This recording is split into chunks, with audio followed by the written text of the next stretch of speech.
Honorable Prime Minister to reply the discussion.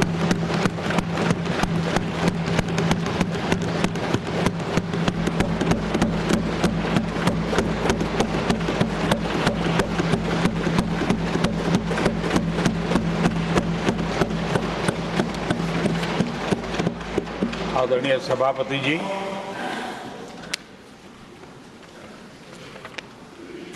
आदरणीय राष्ट्रपति जी ने भारत की उपलब्धियों के बारे में, दुनिया की भारत से अपेक्षाओं के बारे में और भारत के सामान्य मानवी का आत्मविश्वास, विकसित भारत बनाने का संकल्प, इन सारे विषयों को लेकर के विस्तार से चर्चा की है। देश को आगे की दिशा भी दिखाई है। आदरणीय राष्ट्रपति जी का अभिभाषण प्रेरक भी था, प्रभावी भी था और हम सब के लिए भविष्य के काम का मार्गदर्शन भी था। मैं आदरणीय राष्ट्रपति जी के उद्बोधन पर धन्यवाद करने के लिए उपस्थित हुआ हूं।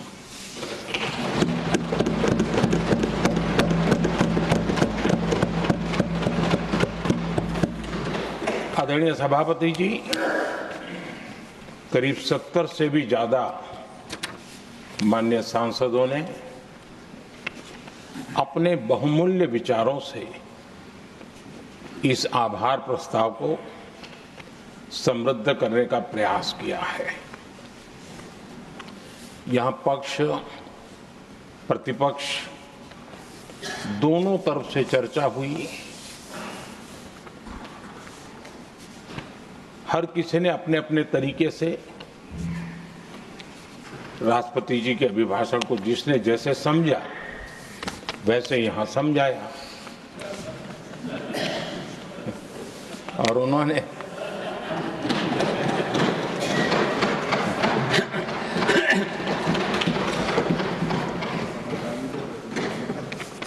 आदरणीय सभापति जी, यहां पर सबका साथ, सबका विकास, इस पर बहुत कुछ कहा गया। मैं समझ नहीं पाता हूं कि इसमें कठिनाई क्या है। सबका साथ, सबका विकास, ये तो हम सबका दायित्व है और इसीलिए तो देश ने हम सबको यहां बैठने का अवसर दिया है और उसमें, लेकिन जहां तक कांग्रेस का सवाल है, उनसे सबका साथ, सबका विकास, इसके लिए कोई अपेक्षा करना, मैं समझता हूं कि बहुत बड़ी गलती हो जाएगी।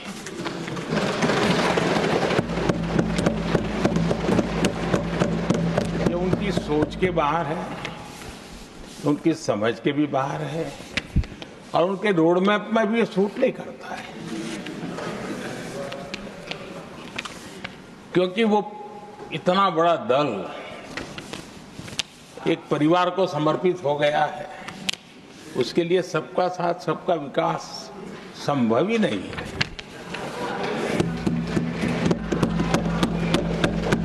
आदरणीय सभापति जी, कांग्रेस ने राजनीति का एक ऐसा मॉडल तैयार किया था जिसमें झूठ, फरेब, भ्रष्टाचार, परिवारवाद, तुष्टीकरण, सबका गालमेल था। जहां सबका गालमेल हो वहां सबका साथ हो ही नहीं सकता।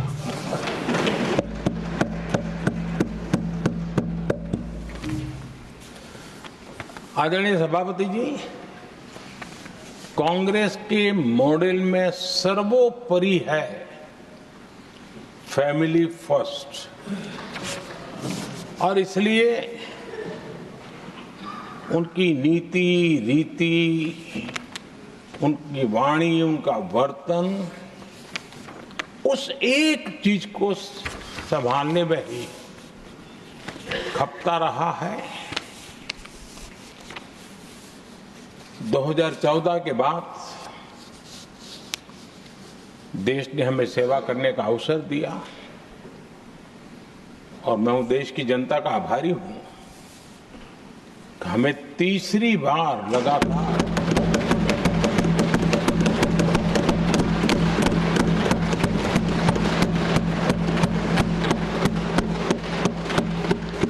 ये तीसरी बार जनता यहां पहुंचाती है।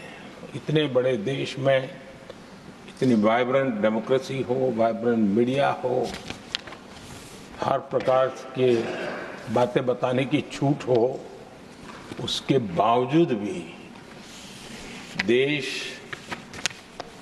दूसरी बार, तीसरी बार हमें सेवा करने का मॉडल बनाती है। इसका कारण देश की जनता ने हमारे विकास के मॉडल को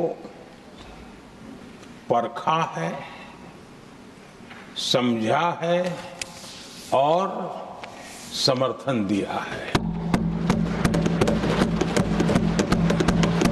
और हमारा ये विकास का मॉडल को अगर मुझे एक शब्द में कहना है तो मैं ये कहूंगा, नेशन फर्स्ट, राष्ट्र प्रथम। इसी एक उम्दा भावना और समर्पित भाव से हमने लगातार अपनी नीतियों में, अपने कार्यक्रमों में, हमारे वाणी में, वर्तन में इसी एक बात को मानदंड मान करके देश की सेवा करने का प्रयास किया है। और आदरणीय सभापति जी, मैं बड़े गर्व के साथ भी कहता हूं, बड़े संतोष के साथ कहता हूं कि एक लंबे अरसे तक, 5-6 दशक तक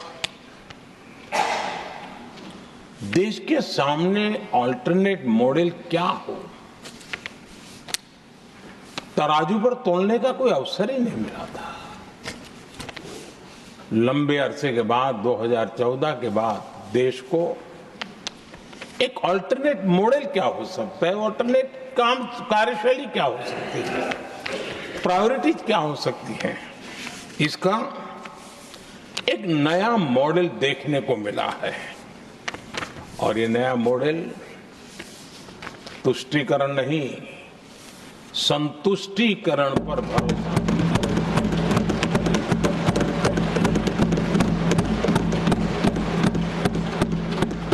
पहले के मॉडल में, खास करके कांग्रेस के कालखंड में,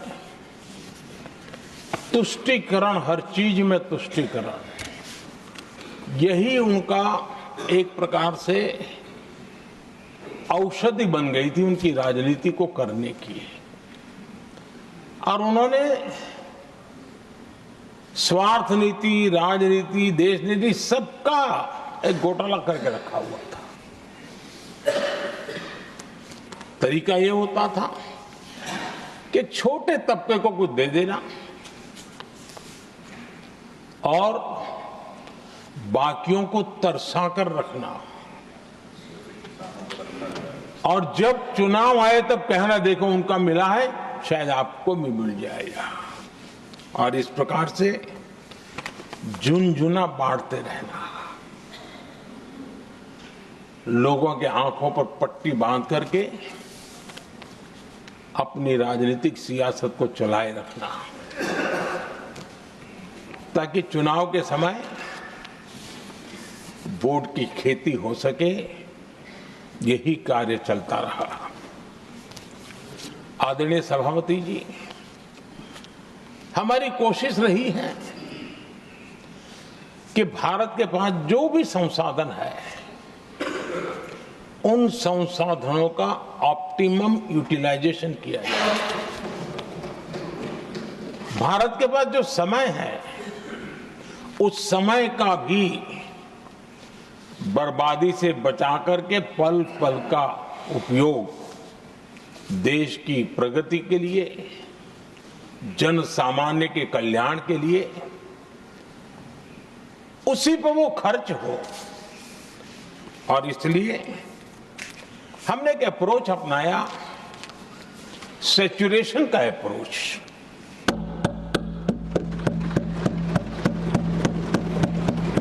पैर उतने ही लंबे करने जितनी चद्दर हो, लेकिन जो योजना बने, जिनके लिए वो योजना बने, उनको वो 100% उसका बेनिफिट होना चाहिए।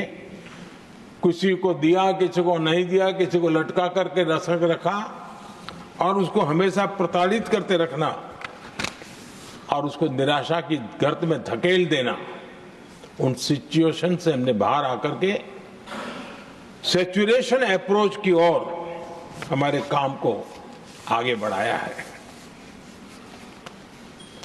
बीते दशक में हमने हर स्तर पर सबका साथ, सबका विकास की भावना को जमीन पर उतारा है और वो आज देश में जिस प्रकार से बदलाव नजर आ रहा है, फल के रूप में हम अनुभव करने लगे हैं। हमारे गवर्नेंस का भी मूल मंत्र यही रहा है, सबका साथ, सबका विकास। हमारी ही सरकार ने SC, ST एक्ट को मजबूत बनाकर दलित और आदिवासी समाज के सम्मान और उनके सुरक्षा के संबंध में अपनी प्रतिबद्धता भी दिखाई और हमने उसको बढ़ाया।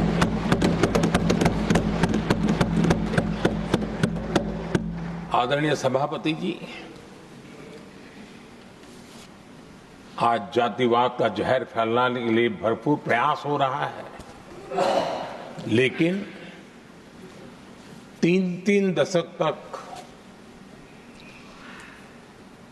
दोनों सदन के ओबीसी एमपीज और सभी दलों के ओबीसी एमपीज सरकारों से मांग करते रहे थे कि ओबीसी आयोग को संवैधानिक दर्जा दिया जाए। ठुकरा दिया गया, इनकार किया गया, क्योंकि शायद उस समय उनकी राजनीति को ये सूट नहीं करता होगा, क्योंकि तुष्टीकरण की राजनीति के और फैमिली फर्स्ट की राजनीति में जब वो बैठेगा तब तक वो चर्चा तक के हित में भी नहीं आता है। आदरणीय सभापति जी, ये मेरा सौभाग्य है कि हम सब ने मिलकर के 3 दशक से मेरे ओबीसी समाज ने जिस बात के लिए मांगे की, आशाएं रखी, जिसको निराश करके रखा गया था, हमने आकर के इस आयोग को संवैधानिक दर्जा दिया।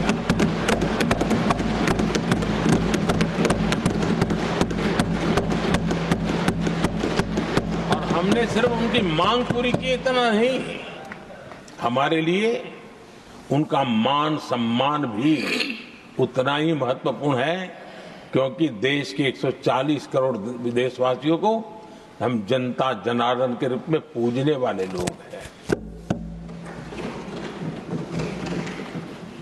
आदरणीय सभापति जी, हमारे देश में जब जब आरक्षण का विषय आया तो उसको एक तंदुरुस्त तरीके से समस्या के समाधान के लिए सत्य को स्वीकार करते हुए करने का प्रयास नहीं हुआ। हर चीज में देश में विभाजन कैसे हो, तनाव कैसे पैदा हो, एक दूसरे के खिलाफ दुश्मनी पैदा कर दो, वही तरीके अपनाए गए। देश आजाद होने के बाद जब ये प्रयास हुए हैं, इसी तरीके से हुए हैं।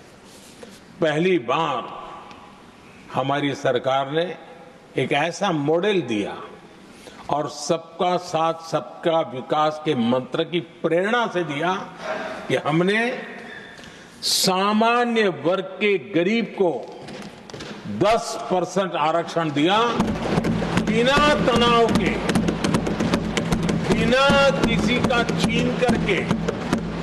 और जब ये निर्णय किया तो एससी समुदाय ने भी उसको स्वागत किया, एसटी समुदाय ने भी स्वागत किया, ओबीसी समुदाय ने भी स्वागत किया। किसी को भी पेट में दर्द नहीं हुआ, क्योंकि इतना बड़ा निर्णय, लेकिन करने का तरीका था सबका साथ सबका विकास। और तब जाकर के बहुत ही स्वस्थ शांत तरीके से पूरे राष्ट्र ने इस बात को स्वीकार किया। आदरणीय सभापति जी, हमारे देश में दिव्यांगों की कभी सुनवाई जितनी मात्रा में होनी चाहिए थी, नहीं हुई। जब सबका साथ सबका विकास का मंत्र होता है ना, तब मेरे दिव्यांग जन भी उस सबके कैटेगरी में होते हैं। और तब जाकर के हमने दिव्यांगों के लिए आरक्षण का विस्तार किया, दिव्यांगों के लिए सुविधाएं उपलब्ध हो, इसके लिए मिशन मोड में काम किया। दिव्यांगों के कल्याण के लिए अनेक योजनाएं बनाई, लेकिन योजनाओं को लागू भी किया। ये इसके कारण इतना ही नहीं, आदरणीय सभापति जी, ट्रांसजेंडर कम्युनिटी के अधिकारों को लेकर के हमने उसको कानूनी रूप से उसको पुख्त करने के लिए प्रामाणिकता पूर्वक प्रयास किया। सबका साथ सबका विकास के मंत्र को हम कैसे जीते हैं, ये हमने समाज के उस उपेक्षित वर्ग की तरफ भी हमने बड़ी संवेदना के साथ देखा। आदरणीय सभापति जी, भारत की विकास यात्रा में नारी शक्ति के योगदान को कोई नकार नहीं सकता, लेकिन उनको अगर अवसर मिले और वो नीति निर्धारण का हिस्सा बने तो देश की प्रगति में और गति आ सकती है। और इस बात को ध्यान में रखते हुए हमने ही और इस सदन का पहला निर्णय हुआ, हम देशवासी गर्व कर सकते हैं, सदन इस बात के लिए याद रखा जाएगा, ये नया सदन सिर्फ उसके रूप रंग के लिए नहीं, ये नया सदन का पहला निर्णय था नारी शक्ति बंधन। इस नए सदन को हम किसी और तरीके से भी कर सकते थे, हम हमारी वाहवाही के लिए भी उपयोग कर सकते थे, पहले भी होता था, लेकिन हमने तो मातृशक्ति की वाहवाही के लिए इस सदन का आरंभ किया था। और मातृशक्ति के आशीर्वाद से ये सदन अपना कार्य आरंभ किया है।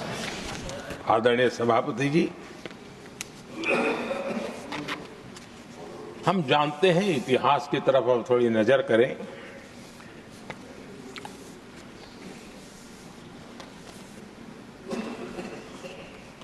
यानी मैं कह रहा हूं इसलिए नहीं, बाबा साहब आंबेडकर के साथ कांग्रेस को कितनी नफरत रही थी, उनके प्रति कितना गुस्सा था, और किसी भी हालत में बाबा साहब की हर बात के प्रति कांग्रेस चिढ़ जाती थी। और इसके सारे दस्तावेज मौजूद है। और इस गुस्से को दो बार बाबा साहब को चुनाव में पराजित करने के लिए क्या कुछ नहीं किया गया।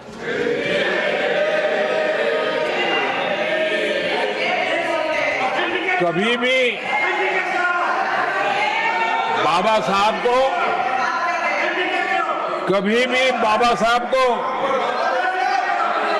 भारत रत्न के योग्य नहीं समझा गया। आदरणीय सभापति जी, कभी भी बाबा साहब को भारत रत्न योग्य नहीं समझा गया। इतना ही नहीं, आदरणीय सभापति जी, इस देश के लोगों ने बाबा साहब की भावना का आदर किया, सर्व समाज ने आदर किया, और तब आज मजबूरन कांग्रेस को जय भीम बोलना पड़ रहा है, उनका मुंह सूख जाता है।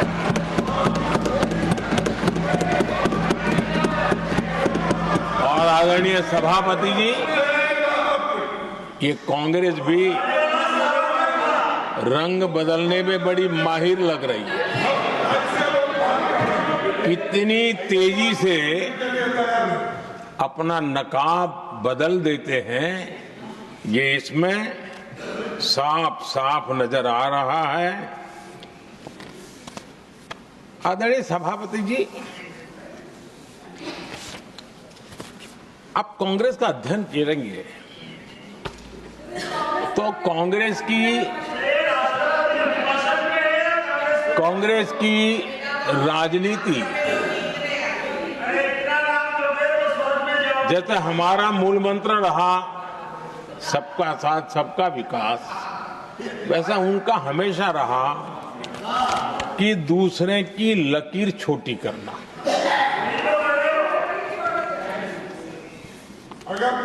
और इसके कारण उन्होंने सरकारों को अस्थिर किया।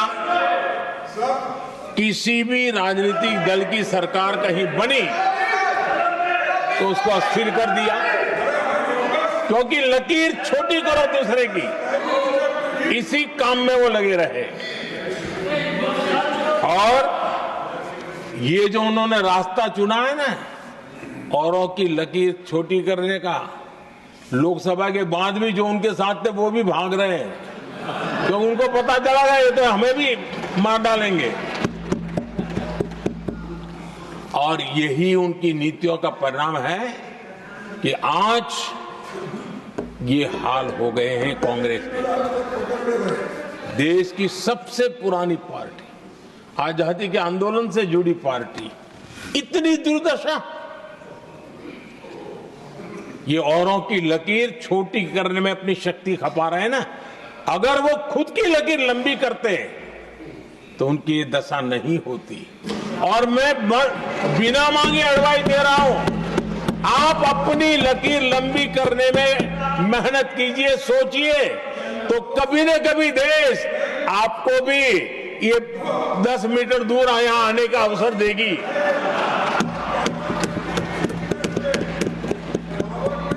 आदरणीय सभापति जी,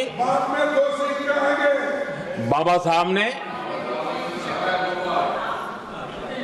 SC/ST समुदाय की बुनियादी चुनौतियों को बहुत बारीकी से समझा था, बहुत गहराई से समझा था, और खुद भुक्तभोगी थे, इसलिए दर्द भी था, पीड़ा भी थी, और समाज का कल्याण करने की का एक जज्बा भी था। और बाबा साहब ने SC/ST समुदाय के आर्थिक उन्नति के लिए एक स्पष्ट रोडमैप देश के सामने प्रस्तुत किया था। उनकी बातों में प्रस्तुत होता था। और बाबा साहब ने एक बहुत महत्वपूर्ण बात कही थी, मैं उनका कोट पढ़ना चाहता हूं। बाबा साहब ने कहा था, भारत एक कृषि प्रधान देश है, लेकिन दलितों के लिए ये आजीविका का मुख्य साधन बन ही नहीं सकता, ये बाबा साहब ने कहा था। उन्होंने आगे कहा था, और इसके कई कारण हैं। पहला, भूमि खरीदना उनके सामर्थ्य से बाहर है। दूसरा, अगर उनके पास धन भी हो तो भी उनके लिए भूमि खरीदने का कोई अवसर नहीं है। बाबा साहब ने ये एक एनालिसिस किया था, और इस परिस्थिति का एनालिसिस करते हुए उनको तो सुझाव था, उन्होंने आग्रह किया था कि दलितों के साथ, हमारे आदिवासी भाई बहनों के साथ, वंचितों के साथ ये जो अन्याय हो रहा है, ये जो मुसीबत में जीने के लिए वो मजबूर हो रहे हैं, इसका एक उपाय है देश में इंडस्ट्रियलाइजेशन को बढ़ावा दिया जाए। औद्योगिकरण के पक्षकार थे बाबा साहब, क्योंकि औद्योगिकरण करने के पीछे उनकी कल्पना साफ थी। स्किल बेस्ड जॉब्स और एंटरप्रेन्योरशिप के लिए, आर्थिक आत्मनिर्भरता के लिए दलित, आदिवासी, वंचित समूहों को एक अवसर मिलेगा और उसे वो उत्थान का एक सबसे महत्वपूर्ण हथियार मानते थे। लेकिन आजादी के इतने सालों के बावजूद भी, इतने साल कांग्रेस को सत्ता में रहने का अवसर मिला, तब भी बाबा साहब की इन बातों को पर गौर करने का भी उनको समय नहीं था।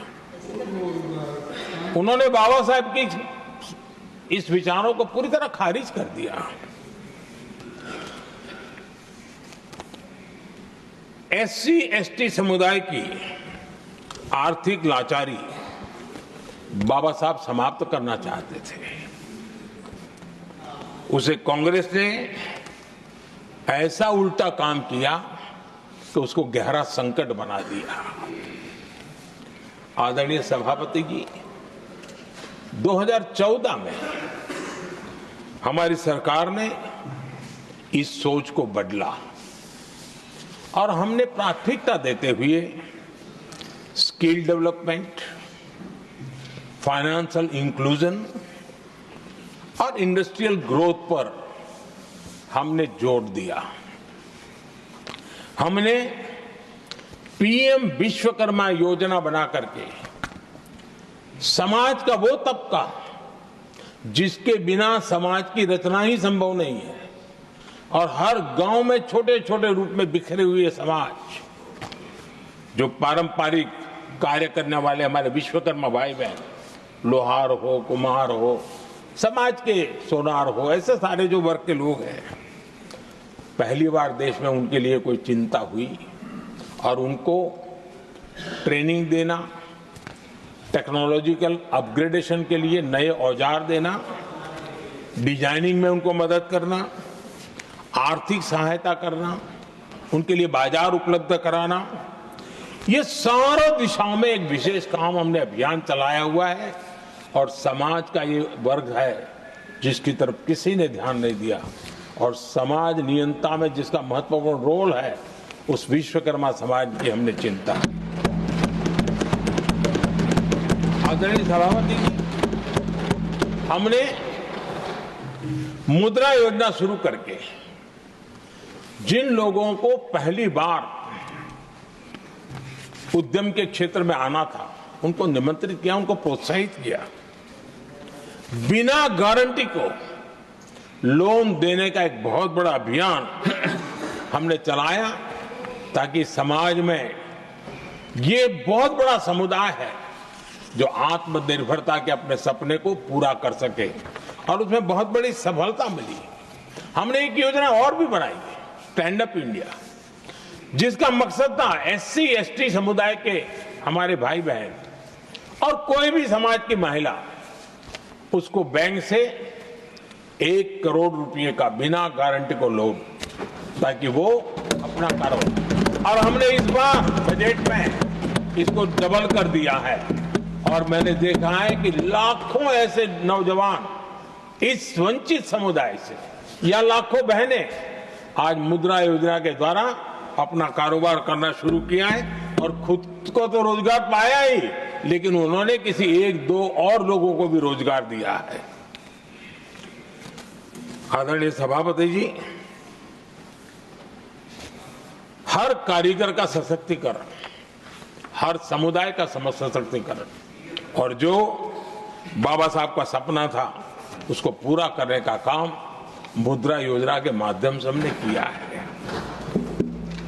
आदरणीय सभापति जी, जिसको किसी ने नहीं पूछा उसको मोदी पूजता है।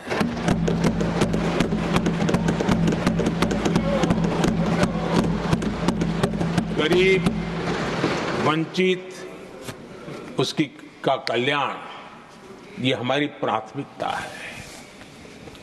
इस वर्ष के बजट में भी आप देखिए, लेदर इंडस्ट्री, फुटवेयर इंडस्ट्री, ऐसे अनेक छोटे दायरे के विषयों को हमने स्पर्श किया है और इसका सबसे बड़ा लाभ गरीब और वंचित समुदाय के लोगों को मिलने वाला है, जो इस बजट पे घोषणा की। अब उदाहरण के रूप में टॉयज की बात करें, समाज के इस प्रकार के वर्ग के लोग ही टॉयज बनाने के काम में हैं। हमने उस पर ध्यान केंद्रित किया। बहुत सारे गरीब परिवारों को अनेक प्रकार की उसमें मदद दी गई और उसका परिणाम आज आया है कि टॉयज हम एक्सपोर्ट करने की आदत में फंसे हुए थे, आज इंपोर्ट करने की आदत में फंसे हुए थे, आज हमारे टॉय 3 गुना एक्सपोर्ट हो रहे हैं और जिसका फायदा समाज के एक बहुत ही नीचे के तबके में जीने वाले, मुसीबतों से गुजारा करने वाले समुदाय को मिल रहा है। आदरणीय सभापति जी, हमारे देश में एक बहुत बड़ा समुदाय है, मछुआरा समुदाय। इन मछुआरे साथियों के लिए हमने एक अलग मिनिस्ट्री तो बनाई, लेकिन जो बेनिफिट किसान क्रेडिट में किसानों को मिलता था, हमने वो किसान क्रेडिट कार्ड के सारे बेनिफिट हमारे मछुआरे भाई बहनों को भी दिया, ये सुविधा दी। अलग मिनिस्ट्री बनाई, ये काम किया और करीब 40,000 करोड़ रुपया हमने इसके अंदर इंफ्यूज किया। फिशरीज सेक्टर को बल दिया है और इसका प्रयास इन प्रयासों का परिणाम ये आया है कि हमारा मछली उत्पादन 2 गुना और एक्सपोर्ट भी 2 गुना हुआ है और जिसका सीधा बेनिफिट हमारे मछुआरे भाई बहनों को हुआ है। यानी समाज के सबसे उपेक्षित हमारे बंधु हैं, उनको हमने सबसे ज्यादा प्राथमिकता दे करके हमने काम करने का प्रयास किया है। आदरणीय सभापति जी, यहाँ जो जातिवाद का जहर फैलाने की जिनको नया शौक लग गया है, हमारे देश के आदिवासी समाज, उन आदिवासी समाज में भी कई स्तर की स्थितियां हैं। कुछ समूह ऐसे हैं जिनकी संख्या बहुत कम है और जो करीब देश में 200-300 जगह पे बिखरे हुए हैं और कुल आबादी उनकी बहुत कम है, लेकिन वो ऐसे उपेक्षित रहे हैं, उनकी बारीकियों को जाने तो दिल दहलाने वाली बात है। और मेरा सद्भाग्य रहा कि राष्ट्रपति जी से इस विषय में मुझे काफी गाइडेंस मिला, क्योंकि उस समाज को काफी निकट से राष्ट्रपति जी जानती है और उसी में से आदिवासी समाज में भी बहुत वंचित अवस्था में जीने वाला एक जो छोटा तबके के लोग व बिखरे पड़े लोग हैं, उनको विशेष रूप से योजना में लाने का प्रयास हुआ और हमने पीएम जनमन योजना बनाई और 24,000 करोड़ रुपए ताकि उनको कुछ सुविधाएं मिले, उनके कल्याण के काम हो और वे भी सबसे पहले तो अन्य आदिवासी समाज की बराबरी तक तो पहुंचे और फिर पूरे समाज की बराबरी करने के लिए योग्य बने। उस दिशा में हमने काम किया है। आदरणीय सभापति जी, समाज के अलग अलग तबकों की चिंता तो की है। हमने देश के अलग अलग भूभाग में भी कुछ ऐसी स्थितियां हैं कि जिसमें बहुत पिछड़ापन है।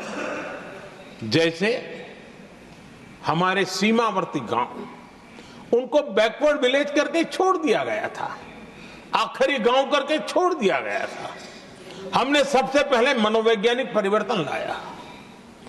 हम ये जो दिल्ली पहले और बाद में सब धीरे धीरे जो जाए दूर जाता जाए आखिर चला जाए, हमने बदल दिया। हमने तय किया कि सीमा पर जो लोग हैं वो पहले और वो अंदर की तरफ आता जाए। जहां सूरज की किरण सबसे पहले आती है और जहां सूरज की आखिरी किरण भी जिनके पास होती है, ऐसे आखिरी गांव उनको हमने फर्स्ट विलेज के रूप में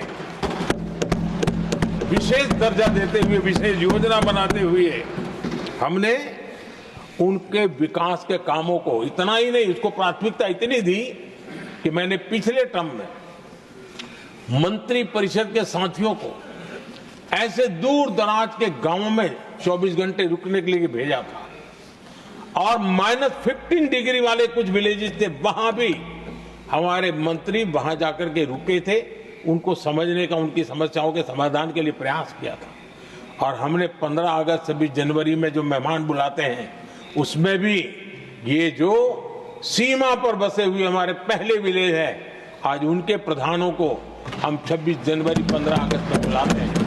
राष्ट्रपति जी के यहाँ एट होम में होते हैं, क्योंकि हमारी कोशिश है सबका साथ सबका विकास, और इसलिए खोजते रहते हैं कि हम किसको, अभी भी पहुंचना बाकी है, चलो जल्दी करो।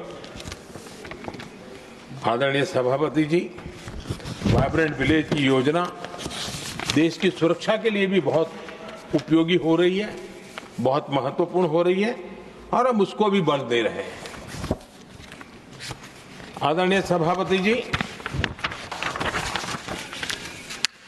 राष्ट्रपति जी ने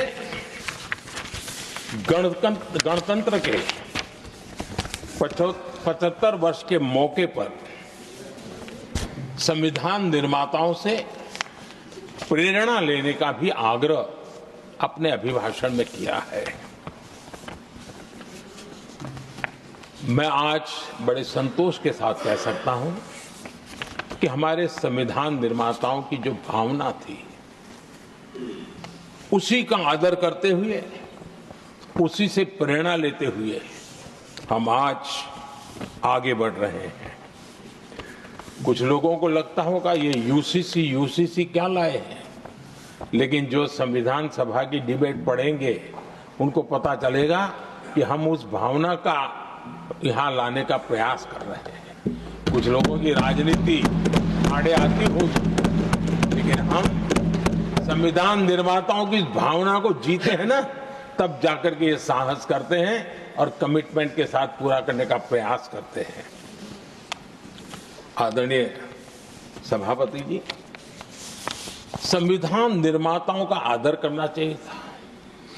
संविधान निर्माताओं के एक एक बात से प्रेरणा लेने की थी, लेकिन ये कांग्रेस है जिसने आजादी के तुरंत बाद ही संविधान निर्माताओं की भावनाओं की धज्जियां उड़ा दी थी। और ये दुख के साथ मैं ये कहना पड़ रहा है। आप कल्पना कर सकते थे कि जब देश में चुनी हुई सरकार नहीं थी, एक स्टॉप गैप अरेंजमेंट था चुनाव तक का, वो स्टॉप गैप अरेंजमेंट में जो बैठे थे महाशय, उन्होंने संविधान में संशोधन कर दिया आते ही। चुनी हुई सरकार करती तो थोड़ा भी तो समझ आता था, लेकिन उतना भी इंतजाम नहीं किया।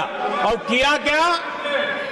किया क्या, उन्होंने फ्रीडम ऑफ स्पीच को कुचला, फ्रीडम ऑफ स्पीच को कुचला, अखबारों पर, प्रेस पर लगाम लगाई और डेमोक्रेट का टैग लगाकर घूमते रहे दुनिया में।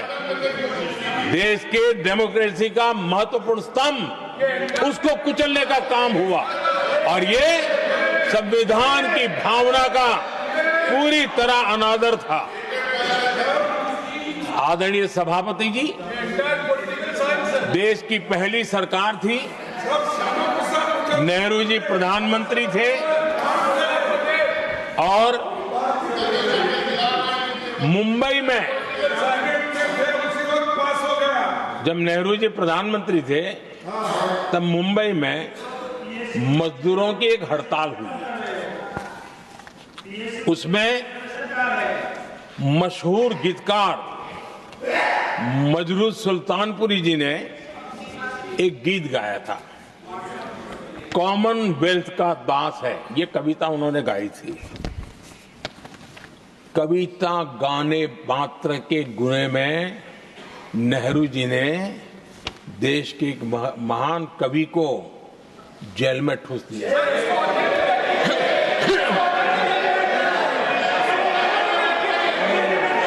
मशहूर एक्टर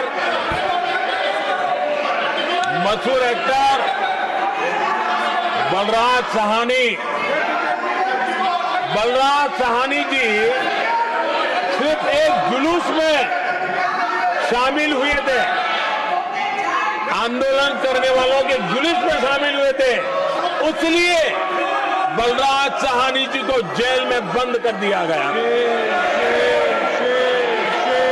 आदरणीय सभापति जी, लता मंगेशकर जी के भाई हृदयनाथ मंगेशकर जी ने वीर सावरकर पर एक कविता स्वरबद्ध करके आकाशवाणी पर प्रस्तुत करने का योजना बनाई। इतने मात्र पर हृदयनाथ मंगेशकर जी को आकाशवाणी से हमेशा के लिए बाहर कर दिया गया। आदरणीय सभापति जी, इसके बाद देश ने इमरजेंसी का भी दौर देखा है। आदरणीय सभापति जी, इस देश ने इमरजेंसी का भी दौर देखा है। संविधान की किस प्रकार से कुचला गया, संविधान के स्पिरिट को किस प्रकार से रौंदा गया और वो भी सत्ता सुख के लिए किया गया, ये देश जानता है। और इमरजेंसी में प्रसिद्ध सिने कलाकार देवानंद जी से आग्रह किया गया कि वे इमरजेंसी का समर्थन करें पब्लिकली। देवानंद जी ने साफ साफ इमरजेंसी पर समर्थन करने से इनकार कर दिया। उन्होंने हिम्मत दिखाई और इसलिए दूरदर्शन पर देवानंद जी की सभी फिल्मों को प्रतिबंधित कर दिया गया।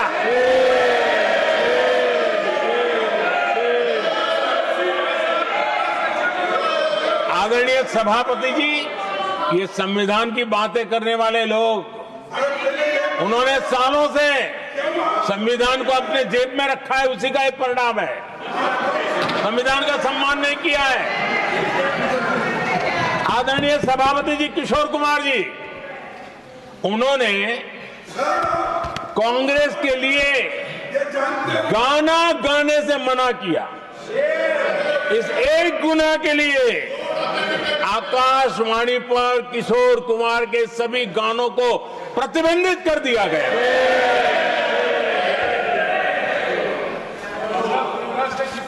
आदरणीय सभापति जी, मैं इमरजेंसी के उन दिनों को भूल नहीं सकता और शायद आज भी वो तस्वीरें मौजूद है। ये जो लोकतंत्र की बातें करते हैं, मानव गरिमा की बातें करते हैं और बड़े बड़े भाषण देने के लिए शौकीन लोग हैं, आपातकाल में जॉर्ज फर्नांडिस समेत देश के महानुभावों को हथकड़ियां पहनाई गई थी, जंजीरों से बांधा गया था। संसद के सदस्य, देश के गणमान्य नेता, उनको हथकड़ियां और जंजीरों से बांधा गया था। इनके मुंह में संविधान शब्द शोभा नहीं देता है।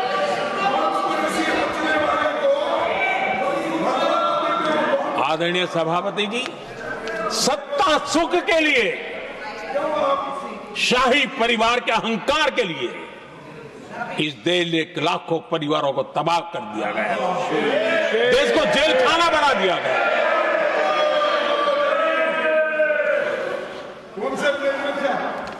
बहुत लंबा संघर्ष चला। ये अपने आप को बहुत बड़ा तीसमार मानने वालों को जनता जनार्दन की ताकत को स्वीकार करना पड़ा, घुटने टेकने पड़े और देश में जनता जनार्दन के सामर्थ्य से इमरजेंसी हटी। ये भारत के लोगों की रगों में जो लोकतंत्र है ना, उसी का परिणाम था।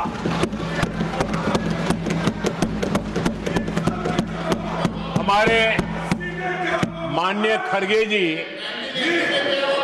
आपके सामने बढ़िया बढ़िया शेर सुनाते रहते हैं और उनका शौक है शेर सुनाने का। और सभापति जी आप भी बड़ा मजा लेते हैं।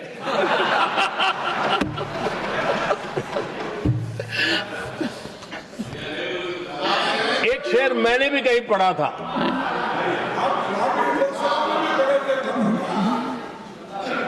तमाशा करने वालों को क्या खबर, तमाशा करने वालों को क्या खबर, हमने कितने तूफानों को पार कर दिया जलाया है, हमने कितने तूफानों को पार कर दिया जलाया है। आदरणीय सभापति जी, मैं आदरणीय खड़गे जी वरिष्ठ नेता है और मैं हमेशा सम्मान करता हूँ और इतना लंबा समय सार्वजनिक जीवन ये छोटी बात नहीं है। और मैं इस देश में चाहे शरद राव हो चाहे खड़गे जी हो, इन सब का, मैं हमारे देवगौड़ा जी बैठे हैं, ये असामान्य सिद्धियां हैं उनके जीवन की जो उन्होंने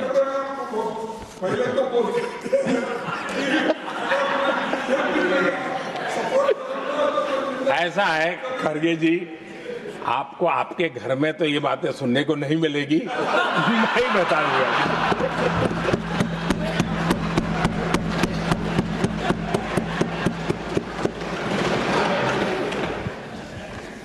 इस बार मैं देख रहा था कि खड़गे जी कविताएं पढ़ रहे थे,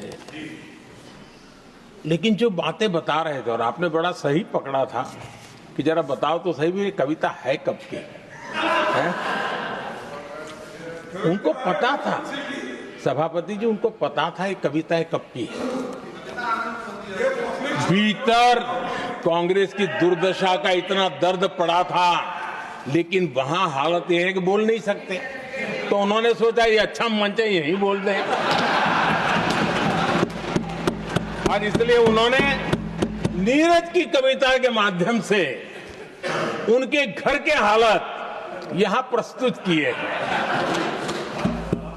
आदरणीय सभापति जी, जो आज के लिए सही है, खड़गे जी को मैं आज वही कवि नीरज जी की कुछ पंक्तियां सुनाना चाहता हूं।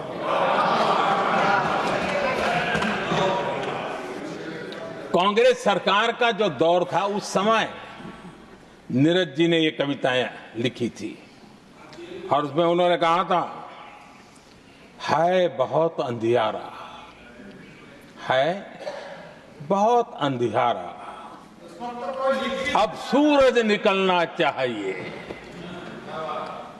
अब सूरज निकलना चाहिए, जिस तरह से भी हो ये मौसम बदलना चाहिए,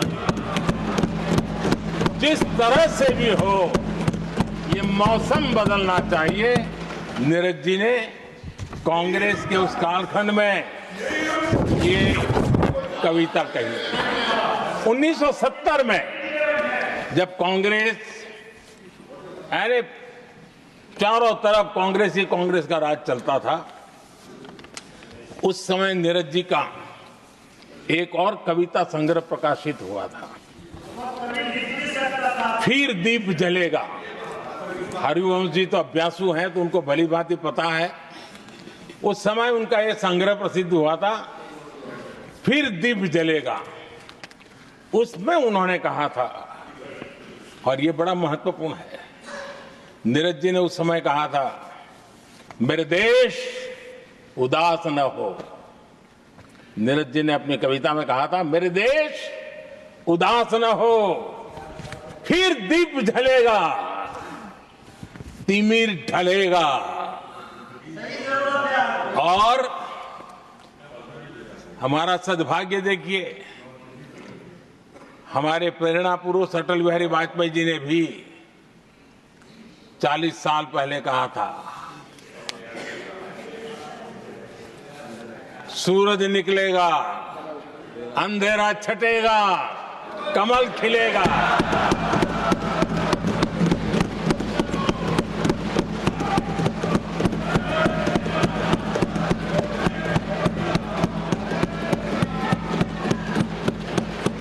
आदरणीय नीरज जी ने कहा था, जब तक कांग्रेस का सूरज चमकता रहा, देश ऐसा ही अंधेरे में रहता रहा।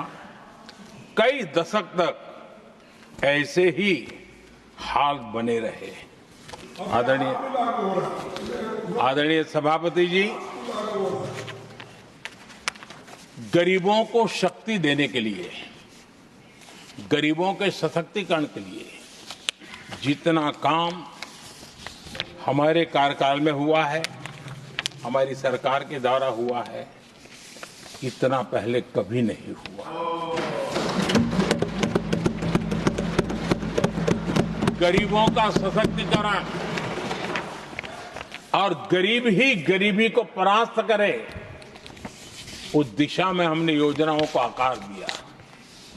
और मुझे मेरे देश के गरीबों पर भरोसा है, उनके सामर्थ्य में भरोसा है। अगर अवसर मिल जाए ना, तो वो हर चुनौतियों को पार कर सकता है। और गरीब ने करके दिखाया। योजनाओं का लाभ लेते हुए, अवसरों का फायदा उठाते हुए, सशक्तिकरण के माध्यम से 25 करोड़ गरीबी को परास्त करने में सफल हुए। 25 करोड़ लोगों को गरीबी से बाहर निकालना, ये हमारे लिए गर्व का विषय है कि हमने एक बहुत बड़ा काम किया है। जो लोग गरीबी से निकले हैं, कठोर परिश्रम करके निकले हैं, सरकारी पर भरोसा करते हुए, योजनाओं को आधार बना करके, और आज गरीबी से निकलकर वो एक न्यू मिडिल क्लास हमारे देश में अर्जित हुआ है। आदरणीय सभापति जी, मेरी सरकार इस न्यू मिडिल क्लास और मिडिल क्लास के साथ डट करके खड़ी है और बहुत कमिटमेंट के साथ हम खड़े हैं। हमारे न्यू मिडिल क्लास और मिडिल क्लास की आकांक्षाएं आज देश के लिए गति देने वाली शक्ति है। हमारे देश की एक नई ऊर्जा है, देश की प्रगति का सबसे बड़ा आधार है। हम मिडिल क्लास के, नियर मिडिल क्लास के सामर्थ्य को बढ़ाना चाहते हैं। हमने मिडिल क्लास के लिए एक बहुत बड़े हिस्से को टैक्स में इस बजट में जीरो कर दिया है।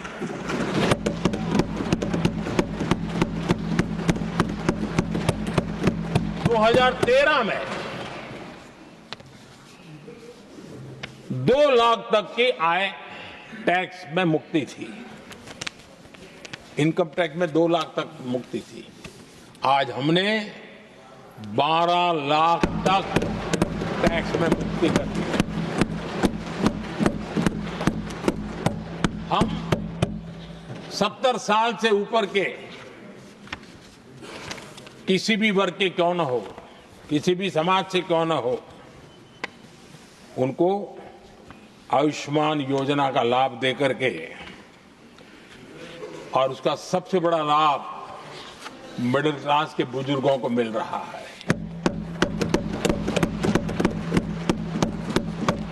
आदरणीय सभापति जी, हमने देश में 4 करोड़ घर बनाकर हमारे देशवासियों को दिए, जिसमें से 1 करोड़ से ज्यादा घर शहरों में बने हैं। हमने घर खरीदने वालों के साथ बहुत बड़ा फ्रॉड हुआ करता था, उनको सुरक्षा देना बहुत जरूरी था, और इसी सदन में हमने रेरा का कानून बनाया है, जो आज मध्यम वर्ग के घर के सपने के खिलाफ जो रुकावटें थी, उसको दूर करने एक महत्वपूर्ण हथियार बना है। इस बार बजट में स्वामी इनिशिएटिव लाया गया है, जो हाउसिंग प्रोजेक्ट अटके हुए हैं, जिसमें मध्यम वर्ग के पैसे रुके हुए हैं और उनकी सुविधाएं अटकी हुई हैं, उनके उस काम के लिए 15,000 करोड़ रुपया इस बजट में हमने आवंटित किया है, ताकि मध्यम वर्ग के उन सपनों को पूरा कर सकें। आदरणीय सभापति जी, स्टार्टअप का रिवॉल्यूशन जिसको आज दुनिया ने देखा है, और उसका एक प्रभाव भी है। ये स्टार्टअप चलाने वाले कौन है? ये स्टार्टअप चलाने वाले नौजवान ज्यादातर मिडिल क्लास के नौजवान हैं। आज पूरी दुनिया भारत के प्रति आकर्षित है, खास करके G20 समूहों की देश के 50-60 स्थानों पर जो मीटिंगें हुई, उसके कारण भारत को जो पहले सभी दिल्ली, मुंबई या बेंगलुरु मानते थे, भारत को विशालता का उनको पता चला है, और आज विश्व का भारत के टूरिज्म के प्रति आकर्षण बढ़ा है। और जब टूरिज्म बढ़ता है तो व्यवसाय के भी अनेक अवसर आते हैं, और उसका लाभ भी हमारे मिडिल क्लास को बहुत मिलने वाला है, उनके आय के साथ। आदरणीय सभापति जी, आज हमारा मिडिल क्लास आत्मविश्वास से भरा हुआ है, और ये अभूतपूर्व है। ये अपने आप में एक बहुत बड़ा सामर्थ्य बना देता है देश का, और मुझे पूरा विश्वास है कि भारत का मध्यम वर्ग विकसित भारत के संकल्प को साकार करने के लिए कमर कस करके खड़ा हो गया है, हमारे साथ चल पड़ा है। आदरणीय सभापति जी, विकसित भारत के निर्माण में सबसे बड़ा रोल देश के युवाओं का है। हमें डेमोग्राफी का डिविडेंड, उस पर हमारा भी बल है। जो अभी स्कूल कॉलेज में है, वही विकसित भारत के सबसे बड़े लाभार्थी बनने वाले हैं, और इसलिए उनके अंदर एक स्वाभाविक भाव है कि जैसे जैसे उनकी उम्र बढ़ेगी, वैसे वैसे देश की विकास की यात्रा बढ़ेगी, और जो उनके लिए एक बहुत बड़ा और एक प्रकार से विकसित भारत का बेस हमारे यहाँ स्कूल कॉलेज के नौजवान है, वो हमारा सामर्थ्य है। पिछले 10 साल में लगातार इस तबके को, इस बेस को मजबूत करने के लिए हमने बहुत सोची समझी रणनीति के तहत काम किया है। 21वीं सदी की शिक्षा कैसी होनी चाहिए, शिक्षा नीति के लिए पहले सोचा तक नहीं गया। जो चलता है चलने दो, जैसा होता है होते रहो। करीब 3 दशक के अंतराल के बाद नई राष्ट्रीय शिक्षा नीति लेकर के हम आए। 3 दशक के अंतराल। इस नीति के तहत बहुत सारे इनिशिएटिव हैं। उसमें एक की मैं चर्चा करता हूं, पीएम श्री स्कूल। ये पीएम श्री स्कूल आज करीब 10-12 हजार स्कूल ऑलरेडी बन चुके हैं और नए बनाने की दिशा में हम आगे बढ़ रहे हैं। आदरणीय सभापति जी, एक महत्वपूर्ण निर्णय हमने शिक्षा नीति में बदलाव लाया है। मातृभाषा में पढ़ाई और मातृभाषा में परीक्षा, इस पर हमने बल दिया है। देश आजाद हुआ, लेकिन ये कुछ गुलामी की मानसिकता कहीं कहीं जकड़ के रखा था ना, उसमें ये हमारी भाषा भी थी। हमारी मातृभाषा के साथ घोर अन्याय हुआ और गरीब का बच्चा, दलित का बच्चा, आदिवासी का बच्चा, वंचित का बच्चा वो इसलिए रुक जाए ताकि उसको लैंग्वेज नहीं आती है। ये उसके साथ घोर अन्याय था। और सबका साथ सबका विकास का मंत्र मुझे चैन से सोने नहीं देता था। और इसमें मैंने कहा कि देश में मातृभाषा में शिक्षा, मातृभाषा में डॉक्टर बने, मातृभाषा में इंजीनियर बने। जिनको अंग्रेजी भाषा पढ़ने नसीब नहीं हुई, उनके सामर्थ्य को हम रोक नहीं सकते। हमने बहुत बड़ा बदलाव किया है और उसके कारण आज गरीब माँ का, विधवा माँ का भी बच्चा आज डॉक्टर इंजीनियर के सपने देखने लगा। आदिवासी युवाओं के लिए एकलव्य मॉडल स्कूलों का हमने विस्तार किया है। 10 साल पहले करीब 150 एकलव्य विद्यालय थे, आज 470 है, 470 हो। और अब हम 200 और ज्यादा एकलव्य स्कूल की दिशा में आगे बढ़ रहे हैं।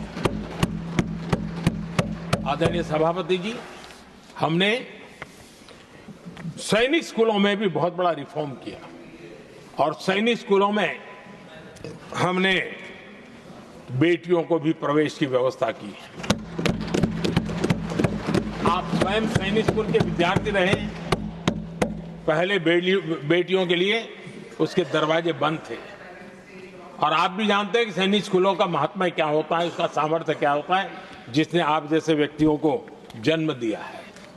अब वो अवसर मेरे देश की बेटियों को भी मिलेगा। हमने सैनिक स्कूल के दरवाजे खोल दिए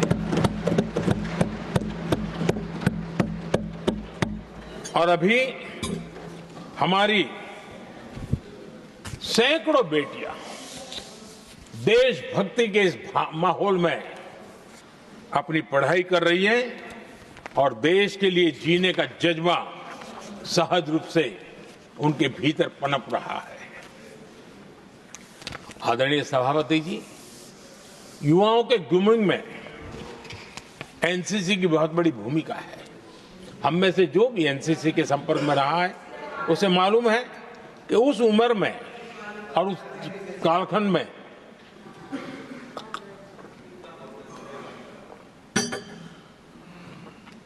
एक बहुत सुनहरा अवसर होता है व्यक्ति के विकास में, सर्वांगीण विकास में। उसको एक एक्सपोजर मिलता है। बीते वर्षों में एनसीसी में अभूतपूर्व विस्तार हुआ है। हमने उसको भी जकड़ करके बैठ गए थे। 2014 तक एनसीसी में करीब 14 लाख कैडेट हुआ करते थे। आज वो संख्या 20 लाख पार कर गई।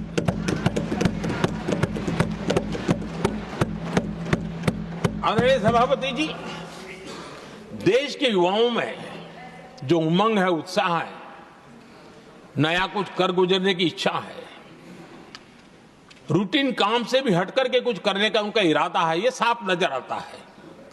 जब मैंने स्वच्छ भारत अभियान चलाया, मैंने देखा कि आज भी कई शहरों के नौजवानों की टोलियां अपने तरीके से, स्वयं प्रेरणा से स्वच्छता के अभियान को आगे बढ़ा रही है, कोई झुग्गी झोपड़ी में जाकर के शिक्षा के लिए काम कर रहे हैं, कई नौजवान कुछ न कुछ कर रहे हैं।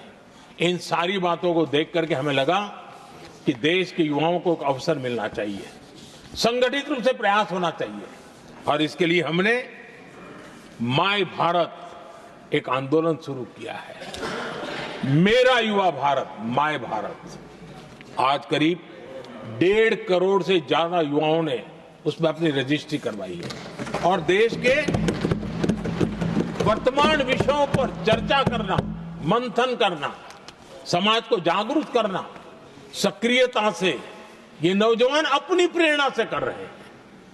उनको स्पून फीडिंग की जरूरत नहीं पड़ रही है, वो अपने सामर्थ्य से अच्छी चीजों को हाथ लगा करके आगे बढ़ रहे हैं। आदरणीय सभापति जी, खेल का क्षेत्र, स्पोर्ट्समैन स्पिरिट को जन्म देते हैं, और जिस देश में स्पोर्ट जितना व्यापक होता है, उस देश के अंदर वो स्पिरिट अपने आप पनपता है। खेल प्रतिभा को बल देने के लिए हमने अनेक आयामों पर काम शुरू किया है। खेल के लिए जो इंफ्रास्ट्रक्चर की जरूरत हो, उसके लिए जो फाइनेंशियल सपोर्ट की आवश्यकता हो, उसमें अभूतपूर्व हमने मदद की है, ताकि देश के नौजवानों को एक अवसर मिले। Target Olympic podium scheme, tops, और खेलो इंडिया अभियान हमारे स्पोर्ट्स इकोसिस्टम को पूरी तरह ट्रांसफॉर्म करने की ताकत रखते हैं, और हम अनुभव भी कर रहे हैं। पिछले दिनों 10 साल में जितने भी इंटरनेशनल स्पोर्ट्स इवेंट हुए हैं, भारत ने अपना झंडा गाड़ दिया, भारत ने अपना सामर्थ्य दिखा दिया, भारत के नौजवानों ने अपना लोहा बनवा लिया है, और उसमें हमारी बेटियां भी उतना ही दमखम के साथ दुनिया के सामने भारत की ताकत का प्रदर्शन कर रही है।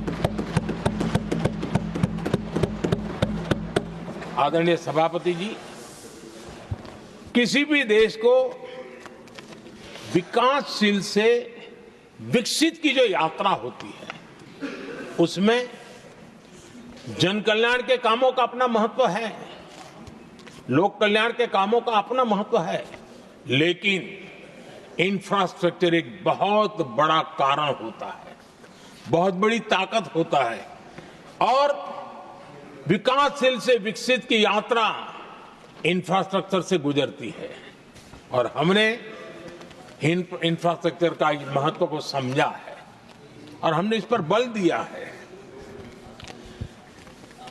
और जब इंफ्रास्ट्रक्चर की बात होती है, तो ये भी जरूरी है कि वो समय सर पूरे हो, जिसकी हम कल्पना करें, योजना करें, आवश्यकता समझे, लेकिन लटके रहे तो उसका फायदा नहीं मिलता है, उससे टैक्स पेयर का पैसा भी बर्बाद होता है, और देश उस लाभ से वंचित रह जाता है, अनेक सालों तक इंतजार करता है, उसका बहुत बड़ा भारी नुकसान होता है, जिसको शब्दों में गिना नहीं जा सकता है। कांग्रेस के कालखंड में अटकाना, भटकाना, लटकाना, ये उनका कल्चर बन गया था, और उसके कारण ये राजनीति का हिस्सा था। किस प्रोजेक्ट को करने देना, नहीं करने देना, उसमें राजनीतिक तराजू रहता था। सबका साथ, सबका विकास का मंत्र नहीं होता था। एक भी नहीं होना।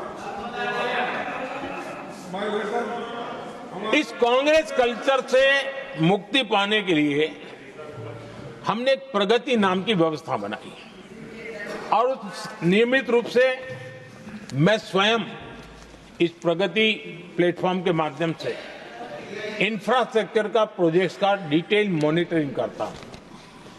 कभी ड्रोन से भी उस एरिया की वीडियोग्राफी और लाइव इंटरेक्शन करता हूं, काफी मैं उसमें इन्वॉल्व रहता हूं। करीब करीब 19 लाख करोड़ रुपए के ऐसे जो प्रोजेक्ट अटके पड़े हुए थे किसी न किसी कारण से, राज्य और केंद्र का कोऑर्डिनेशन नहीं होगा, एक डिपार्टमेंट का दूसरे डिपार्टमेंट से कोऑर्डिनेशन नहीं होगा, फाइलों में कहीं लटका पड़ा होगा, इन सारी चीजों का रिव्यू करता हूं, और ऑक्सफोर्ड यूनिवर्सिटी ने उस पर अध्ययन किया, इस प्रगति के हमारे इनिशिएटिव पर, और बहुत बड़ा उसने अच्छा रिपोर्ट दिया है। और उसमें उसने एक बहुत बड़ा सुझाव दिया है। उसने कहा, प्रगति के इनिशिएटिव के बारे में कहा है, उन्होंने कहा प्रगति के अनुभवों से सीखते हुए अन्य विकासशील देशों के पास भी इंफ्रास्ट्रक्चर के विकास में क्रांति लाने का एक मूल्यवान अवसर है। ये प्रगति को सभी डेवलपिंग कंट्रीज के लिए उन्होंने सुझाव दिया। पहले काम कैसे होते थे, मैं तथ्यों के साथ कोई उदाहरण देना चाहता हूं ताकि पता चले कि कैसे देश को नुकसान किया गया है। मैं ये नहीं कह रहा हूं हर एक ही व्यक्ति ने जानबूझ के किया होगा, लेकिन कल्चर डेवलप हो गया और उसका परिणाम हुआ। अब देखिए उत्तर प्रदेश में हम एग्रीकल्चर, किसान, भाषण तो बहुत बढ़िया दे देते हैं, अच्छा लगता है, भड़काने का काम करने में क्या जाता है, कुछ इन्वेस्टमेंट तो है ही नहीं, भड़काते रहो दुनिया को, कोई काम तो करना नहीं है। उत्तर प्रदेश में कृषि के लिए एक अहम योजना थी, सरयू नहर परियोजना। सरयू नहर परियोजना 1972, सोचिए साहब, 1972 में स्वीकृत हुई थी, 5 दशक तक लटकी रही। 1972 में जिस योजना को सोचा गया, योजना बनी, फाइल पे स्वीकृत हो चुकी, 2021 में हमने आकर के इसको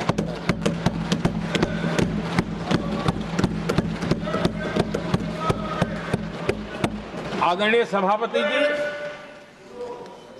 जम्मू कश्मीर की उधमपुर श्रीनगर बारामूला रेल लाइन,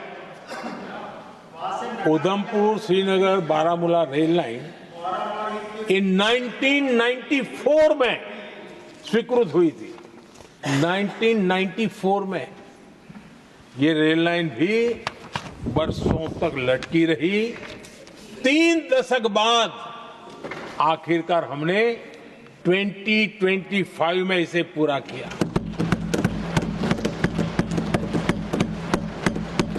आदरणीय सभापति जी, ओडिशा की Haridaspur Paradip rail line, Haridaspur Paradip rail line 1996 में स्वीकृति हुई थी। ये भी बरसों तक अटकी रही और ये भी 2019 में हमारे कार्यकाल में पूरी हुई।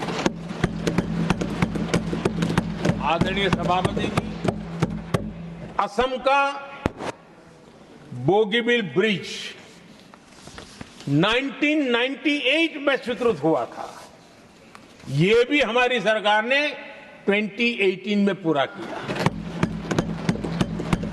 और मैं ऐसे आपको सैकड़ों उदाहरण दे सकता हूं। अटकाना, लटकाना, भटकाना, ये कल्चर कितने देश को बर्बाद किया है, सैकड़ों उदाहरण दे सकता हूं। आप कल्पना कर सकते हैं, कांग्रेस ने अपने कार्यकाल में देश के लिए, देश जिसके लिए हकदार था, जो होने की संभावनाएं भी थी, इस प्रगति का न करते हुए कितनी बर्बादी की है, इसका आप अंदाज लगा सकते हैं। इंफ्रास्ट्रक्चर प्रोजेक्ट्स में सही प्लानिंग और समय सही एग्जीक्यूशन, इसके लिए पीएम गति शक्ति नेशनल मास्टर प्लान बनाया है। पीएम गति शक्ति में जो लोग डिजिटल वर्ल्ड में इंटरेस्टेड हैं, उनके लिए जरूरी है समझना, और मैं तो चाहूंगा इसको राज्यों ने भी उपयोग करना चाहिए। पीएम गति शक्ति प्लेटफॉर्म में 1600 डेटा लेयर्स हैं हमारे देश के अलग अलग कामों के, और निर्णय प्रक्रिया को तेज करते हैं, सरल करते हैं, और उसको लागू करने में भी बहुत तेजी से उसको लागू किया जा सकता है। तो आज गति शक्ति प्लेटफॉर्म अपने आप में एक बहुत बड़ा इंफ्रास्ट्रक्चर के काम को गति देने वाला आधार बन गया है। आदरणीय सभापति जी,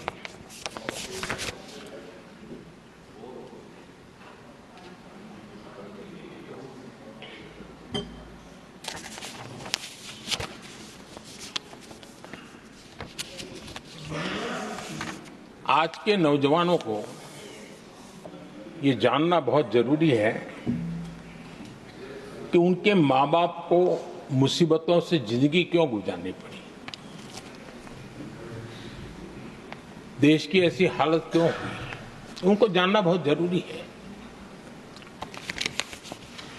अगर बीते दशक में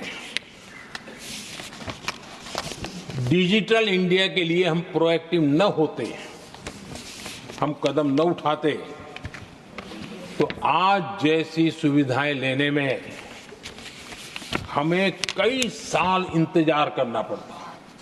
ये हमारे प्रोएक्टिव डिसीजन और प्रोएक्टिव एक्शन का परिणाम है कि आज हम समय के साथ या कहीं कहीं समय से आगे चल रहे हैं। आज देश में 5G टेक्नोलॉजी दुनिया में सबसे तेज गति से व्याप्त हमारे देश में बढ़ा है। आदरणीय सभापति जी, मैं अतीत के अनुभवों से कह रहा हूं, कंप्यूटर हो, मोबाइल फोन हो, एटीएम हो, ऐसी कई टेक्नोलॉजी दुनिया के कई देशों में हमारे से बहुत पहले पहुंच चुकी थी, लेकिन भारत में आते आते दशकों बीत गए तब जाकर के पहुंचा। अगर मैं हेल्थ की बात करूं, बीमारी की बात करूं, टीकाकरण की बात करूं, जैसे चेचक, बीसीजी का टीका, जब हम गुलाम थे तब दुनिया में वो टीकाकरण हो रहा था, कुछ देशों में हो चुका भी, लेकिन भारत में ये दशकों बाद आया। पोलियो की वैक्सीन हमने दशकों तक इंतजार करना पड़ा, दुनिया आगे बढ़ चुकी थी, हम पीछे रह गए थे। कारण यह था कांग्रेस ने देश की व्यवस्था को ऐसे जकड़ करके रखा था। उनको लगता था सारा ज्ञान सरकार में जो बैठे हैं उन्हीं को है, वही सब कर लेंगे, और उसी का एक परिणाम था लाइसेंस परमिट राज। मैं देश के नौजवानों को कहूंगा, लाइसेंस परमिट राज का कितना जुल्म था, देश विकास नहीं कर सकता था, और लाइसेंस परमिट राज यही कांग्रेस की पहचान बन गई थी। आदरणीय सभापति जी, कंप्यूटर का जब शुरुआती दौर था तो कंप्यूटर को इंपोर्ट करना चाहता है तो उसके लिए लाइसेंस लेना होता था कंप्यूटर लाने के लिए, और कंप्यूटर लाने के लाइसेंस पाने में भी सालों लग जाते थे। आदरणीय सभापति जी, वो दिन थे मकान बनाने के लिए सीमेंट चाहिए तो सीमेंट के लिए भी परमिशन लेना पड़ता था मकान बनाने के। इतना ही नहीं सभापति जी, शादी ब्याह में अगर चीनी की जरूरत हो, चीनी चाय पिलानी हो, तो भी लाइसेंस लेना पड़ता था। मेरे देश के नौजवानों को पता होना, और मैं आजाद भारत की बात कर रहा हूं, मैं अंग्रेजों के कालखंड की बात नहीं कर रहा हूं, कांग्रेस के कालखंड की बात कर रहा हूं। और कांग्रेस के एक पूर्व वित्त मंत्री जो अपने आप को बहुत ज्ञानी मानते हैं, उन्होंने माना था कि लाइसेंस परमिट के बिना कोई काम होते नहीं है। सारे काम लाइसेंस परमिट के रास्ते से ही गुजरते हैं। और उन्होंने ये भी कहा था कि लाइसेंस परमिट बिना रिश्वत को नहीं होता है। मैं कांग्रेस के वित्त मंत्री ने जो कहा वो कह रहा हूं, बिना रिश्वत को नहीं होता है।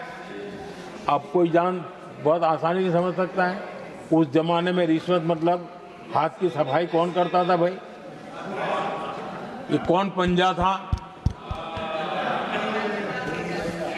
वो पैसा कहां जाता था? देश का नौजवान भली भांति समझ सकता है। यही इस सदन में कांग्रेस के एक माननीय सदस्य हैं, मौजूद है,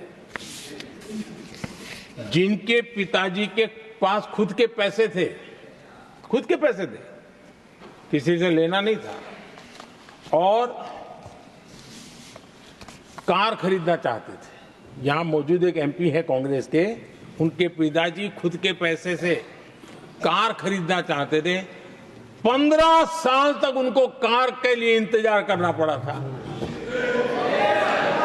कांग्रेस के राज में।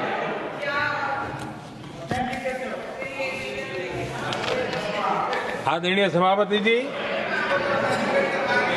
हम सब जानते हैं स्कूटर लेना हो तो बुकिंग करवा के पैसा देना, 8-8, 10-10 साल एक स्कूटर खरीदने में लग जाता था। और अगर मजबूरी में स्कूटर मानो बेचना पड़ा तो उसके लिए सरकार से परमिशन लेनी पड़ती थी। यानी कैसे देश चलाया इन लोगों ने। और इतना ही नहीं, गैस सिलेंडर एमपी को कूपन दिया जाता था, कि तुम इलाके में 25 लोगों को गैस कनेक्शन दे सकते हो। गैस सिलेंडर के लिए कतार लगती थी। टेलीफोन कनेक्शन, नाक को दम आ जाता था टेलीफोन कनेक्शन के लिए। देश के नौजवानों को पता होना चाहिए कि ये जो आज बड़े बड़े भाषण झाड़ रहे हैं, उन्होंने क्या किया था, देश को पता होना चाहिए। आदरणीय सभापति जी, ये सारी पाबंदियां और लाइसेंस राज की नीतियों ने भारत को दुनिया की सबसे धीमी आर्थिक वृद्धि दर में धकेल दिया। लेकिन क्या आप जानते हैं, इस कमजोर वृद्धि दर को, इस विफलता को दुनिया में किस नाम से कहने की शुरुआत हो गई? हिंदू रेट ऑफ ग्रोथ कहने लगे।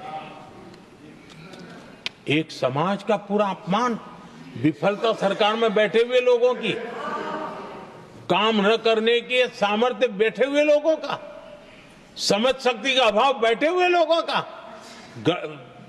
दिन रात भ्रष्टाचार में डूबे हुए लोगों का, और गाली पड़ी एक बहुत बड़े समाज को, हिंदू ग्रेट ऑफ ग्रोथ।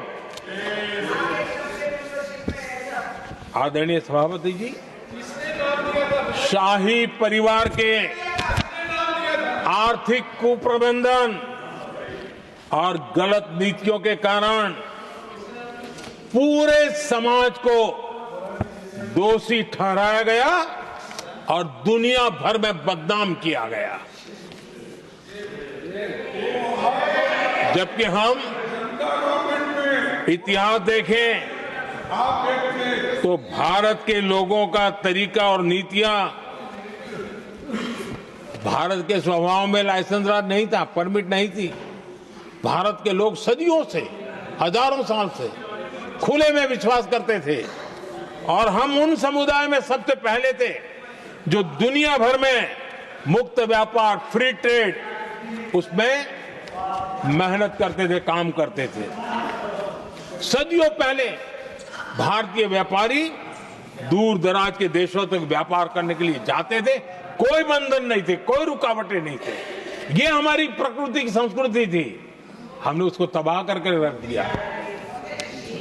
आज जब पूरी दुनिया भारत की आर्थिक क्षमता को पहचानने लगी है, आज आज दुनिया तेज गति से आगे बढ़ने वाले देश के रूप में देख रही है। तो आज दुनिया भारत रेट ऑफ ग्रोथ दुनिया देख रही है और हर भारतीय को इसका गौरव है। और हम अपनी अर्थव्यवस्था का विस्तार कर रहे हैं।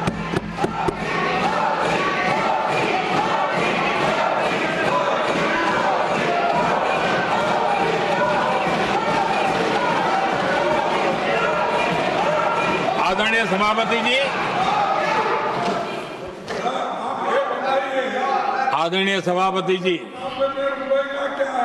कांग्रेस के पंजे से मुक्त होकर आप देश चैन की सांस ले रहा है और ऊंची उड़ान भी भर रहा है।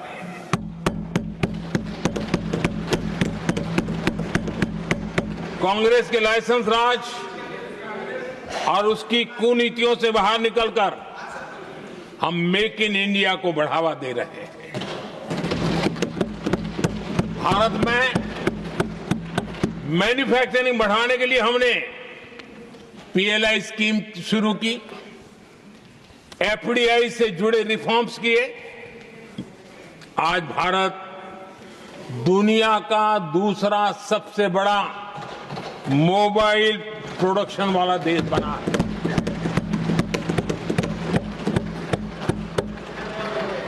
पहले हम ज्यादातर फोन बाहर से इंपोर्ट कर रहे थे, अब हमारी पहचान एक मोबाइल एक्सपोर्टर के रूप में बनी है। आदरणीय सभापति जी, आज भारत की पहचान डिफेंस मैन्युफैक्चरिंग की बनी है।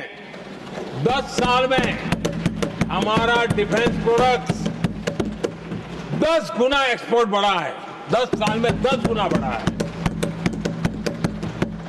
आदरणीय सभापति जी, भारत में सोलर मॉड्यूल मैन्युफैक्चरिंग भी 10 गुना बढ़ गए हैं। आज हमारा देश दुनिया का दूसरा सबसे बड़ा स्टील प्रोड्यूसर देश है। 10 सालों में हमारा मशीनरी और इलेक्ट्रॉनिक एक्सपोर्ट तेजी से आगे बढ़ा है। बीते 10 सालों में भारत का टॉयज एक्सपोर्ट 3 गुना से ज्यादा बढ़ गया है।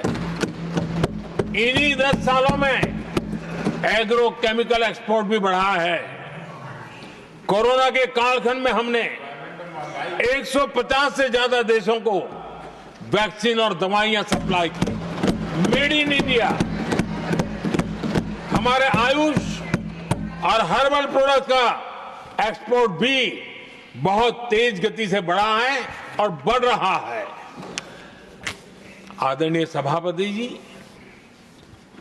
खादी जो कांग्रेस ने की तो सबसे बड़ा एक काम करते ना खादी के लिए, तो भी मुझे लगता है हाँ ये आजादी के आंदोलन के लोगों से कुछ प्रेरणा आगे बढ़ा रहे हैं। वो भी नहीं किया। खादी और विलेज इंडस्ट्री का टर्नओवर पहली बार 1.5 लाख करोड़ से ज्यादा हुआ। 10 साल में इसका प्रोडक्शन भी 4 गुना हुआ है।